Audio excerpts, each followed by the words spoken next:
It's about that time.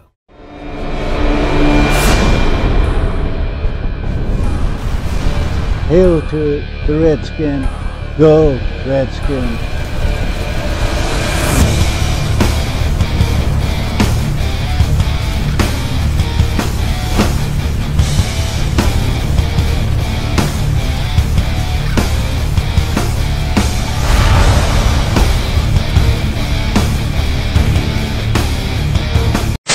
What's good, people? I wanted to come on real quick and do a video talking a little bit about this Case Keenum trade, and then kind of looking at where the franchise kind of is right now moving forward in terms of moves they may make or what Keenum in fact brings to the table at this point.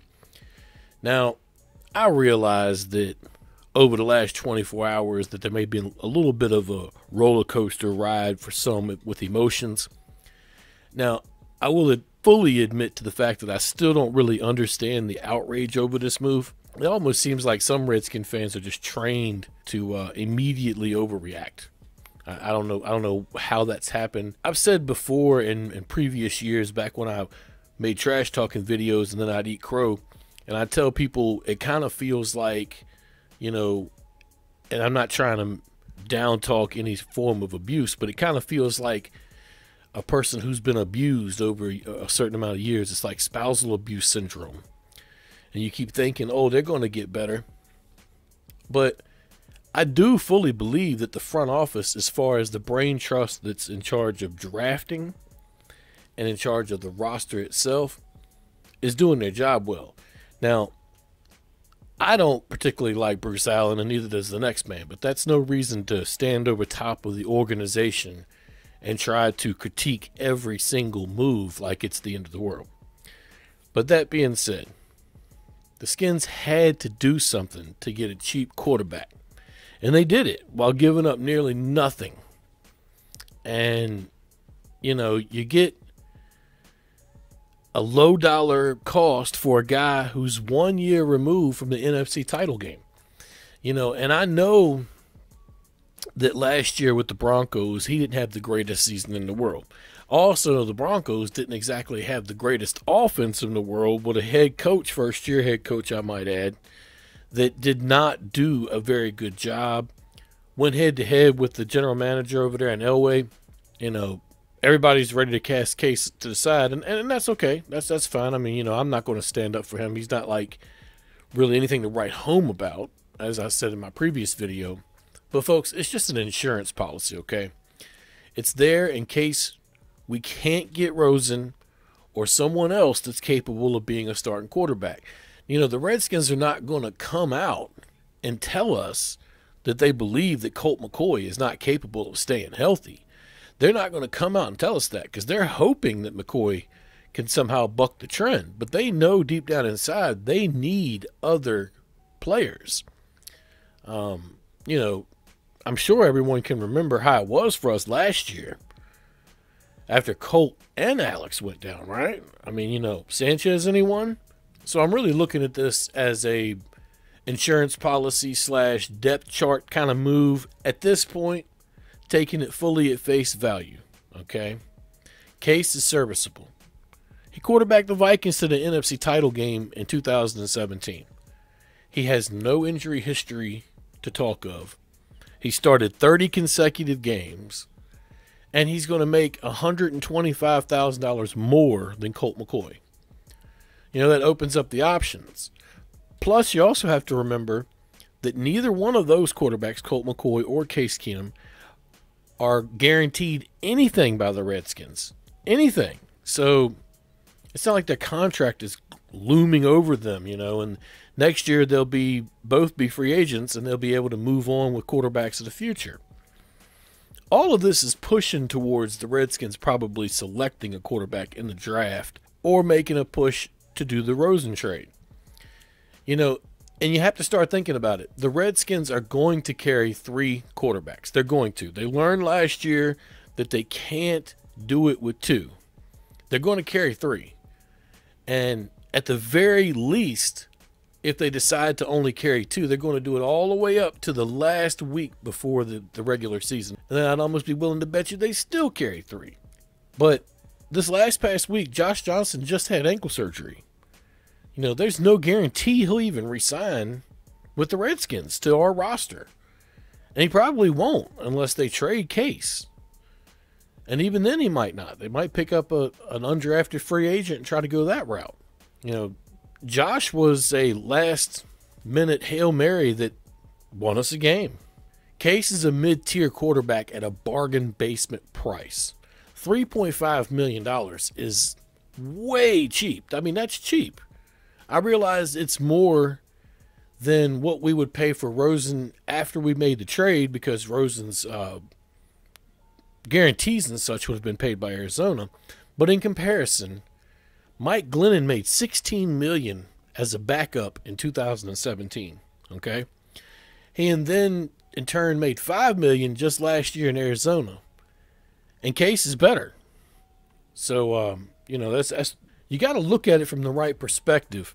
I think some Redskin fans were looking for some splash moves.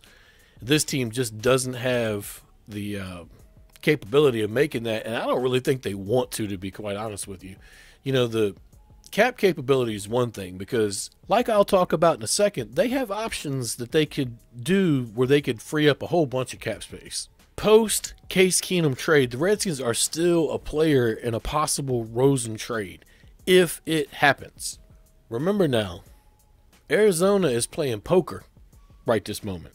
If they were to officially put Rosen on the trade block right now, they would lose their leverage with the number 1 overall pick. And that's not what they want to do. They want to be able to continue to shop that number 1 pick, or at least make it look like they're shopping the number 1 pick to see what someone else offers. Because in the long run, Arizona has a bunch of needs and could go in any direction. But it helps them to drag the process out. But the Redskins needed to have a backup plan in case Arizona decides not to move on from Rosen. So, I mean, if Arizona doesn't get the trade that they want, all they'll do is just say, okay, fine, then we'll select whoever we want, which it might be a defensive lineman or an edge rusher. I've heard a couple of their fans, or one of their fans, I should say, Cattle Dog, say that they already have enough edge rushers. So who knows which direction. I think that they would rather trade down and stack picks up, which is actually the smarter move to make if you really think about it, because next year's draft is going to have a quarterback in it that may give them more value if they have a higher pick next year. So I could see why they would want to stack picks. I mean, it's a very smart move to make. So, you know, now Washington has to be patient in terms of Rosen. They have to. That's why they went out and got an insurance policy with Case, in case this trade with Arizona never happens. Because, I mean, it's a very good possibility that it will never happen, because Arizona is trying to, you know, use it as a chip. You know, but the Redskins could still take a quarterback with their 15th pick, or in the 2nd round, or in the 3rd. You know, they got 2 picks in the 3rd. You know, and there's several quarterbacks that could be taken in those rounds. So I wouldn't be so willing to immediately get angry over us going out and getting an affordable quarterback, even if you don't completely appreciate his, you know, his career or what he has done, which I can completely understand. But see, and walk with me for a second and hear me out. Some things to remember. Keenum was Arizona's new coach. He was Kingsbury's quarterback at Houston from 2008 to 2011. Kingsbury won Coordinator of the Year in their conference, while Keenum lit the scoreboard up. I mean, he had a pretty good year. I remember hearing about Keenum almost the entire year, because I believe Houston went undefeated all the way up to the bowl game. But Case could very well end up being a trade piece along with a draft pick traded to the Cardinals. Now, I mean, just think about it. It would be the perfect move. Kingsbury has coached Keenum before, and Case could teach Kyler if they would go that route. I mean, it's just food for thought. But think about it that way. If Washington were to couple a pick with Case Keenum and trade it over for Josh Rosen, that way Arizona can pick Kyler Murray, and they have Case Keenum as a capable backup that already knows Kingsbury's system. It's food for thought, and it actually all fits together. And you have to remember that Arizona is keeping that hand close to their chest. They don't want nobody seeing it right now. So this may not play out until the draft. So Skins fans may just have to hang in there. I know it's frustrating. I know this team can drive you nuts. It does it to me every year. I mean, I'm 42 years old, and I'm sure there's plenty of people listening that have been a Skins fan for longer than I have, but it's all I've ever known. And for the last 20 some odd years or whatever, this is pretty much what we've been quagmired in. But the last 2 or 3, I'm telling you, I've seen a difference in the way they're drafting, and it's given me hope, okay? I know a lot of people can't find anything to be hopeful with this team. I know. I see it. I hear it. But the way they're drafting makes me hopeful, and the way that they're still holding on to their draft picks. They gave a 6th rounder up for a capable quarterback and a 7th rounder. So technically they just swapped out those picks and got a quarterback in return. Now, we'll see what they do with that quarterback. Like I said before, I guarantee the Skins are looking at carrying 3 quarterbacks in 2019. Now, a few other things other than that to kind of where we stand right now as far as how we can make more moves heading into free agency. You know, a new deal for Brandon Sheriff should be a sign that progress is being made on the cap. You know, right now Brandon said it like $12.5 million a season is what he's going to make. We need to get this guy a new contract and rework the next year in this deal to be able to save some money, maybe turn it into a bonus, or we could really drop that hit on the cap coming in this year to be able to level things out and be able to work that cap out where the Alex Smith hit doesn't hurt us so bad. I'm expecting Adrian Peterson re-signing news pretty much any moment. I think it's imminent. Should be somewhere in the 3 or 4 million range. A couple years with a whole lot of incentives. Peterson is crucial to easing Geis back in as a starter by midseason.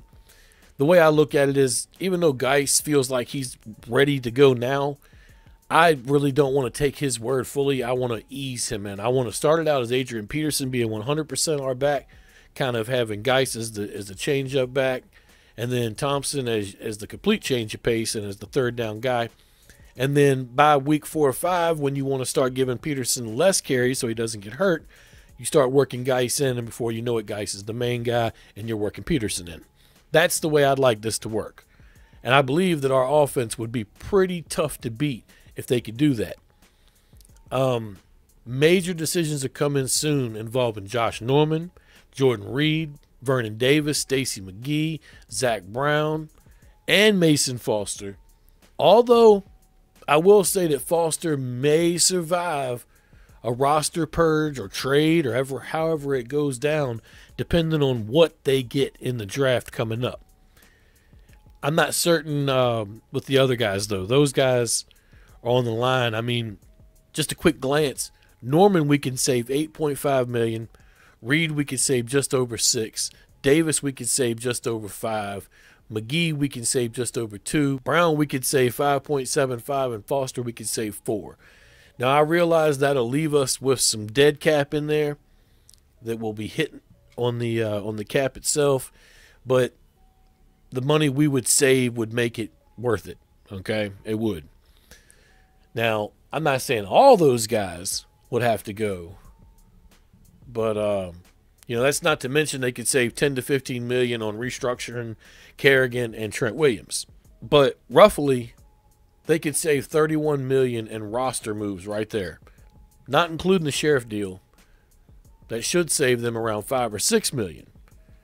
So, the team right now is sitting after the Keenum move. They're sitting at just under $13 million a year after you deduct the money for the 9 draft picks in the upcoming draft. Right now, we're sitting at 21.3 or 4 in overall cap, and how much cap we actually have at the moment. But of course, as I just said, we need 8 $8.5 million, something like that, for our 9 draft picks. You have to figure that in when you start thinking about it. Anyhow, in the first round of the draft at 15, I'd say the Redskins are looking at wide receiver, edge, or quarterback.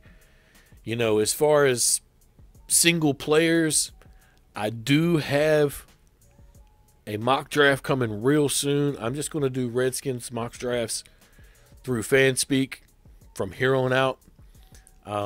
And that should be coming within the next day.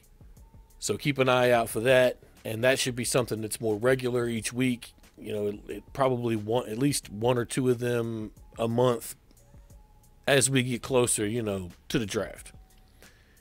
But we learned last night on Twitter that the Redskins are officially out on Antonio Brown. Now, I never was completely realistic on the idea when you consider the contract or what the Redskins would have to give up to get him, and then the fact that he would want a new deal and Washington would have to come up with more money to give to him, which would further hurt the team, especially this kind of year. I mean, you can't go get a guy like Antonio Brown and then have a season where you have no weapons besides him and bomb out, you know, because they'd have to cut a lot of players to be able to come up with that kind of cash, and it would leave them having to look at rookies and such like that. I mean, it was a great idea as far as trying to sell tickets for Snyder, and it's a great idea as far as, you know, hey, he'd be a hell of a weapon. I'm not real certain who would throw him the ball, but of course anybody could say that about any wide receiver that would come to Washington right this second. I believe Case Keenum is a step up from Colt McCoy, but I believe they're not done in the quarterback market yet either. Anyway, this week the Redskins will be making a decision on Maurice Harris and Rob Kelly. Both of them are restricted free agents, and I believe that deadline's coming up. I believe that deadline is actually the same day that free agency starts, which is next week. But the team is not going to tender them an offer. It was reported the day before yesterday, I believe, by a couple of the beat guys. It would cost almost around $2 million each. It's like 1.75 each to get them back on the roster. And I actually think that Harris may end up trying to come back and re-sign after his restricted status burns off and nobody grabs him. But just wanted to come on real quick and kind of look over the things the way they sit right now as we are, you know, 5 days away from the start of free agency. I feel like some Redskin fans may have kind of been looking at the team last night and thinking, what in the world are they doing? It's actually a decent move, guys. I know that the first thought is, you know, that you immediately look at his stats and think that he is a horrible quarterback. That's the first thing you think. And everybody has their own opinion, but I could tell you that this guy is better than Mark Sanchez, and this guy is better than Josh Johnson. And that's where I'm going to leave it. And just remember, Skins fans, if Eagle fans are trying to troll you on this one, just remind them that they cheered signing Sam Bradford to a $20 million a year deal. They did that. They have to own that.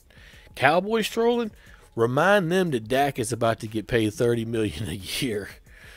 I mean, if anybody can say that with a straight face, they really do love their team.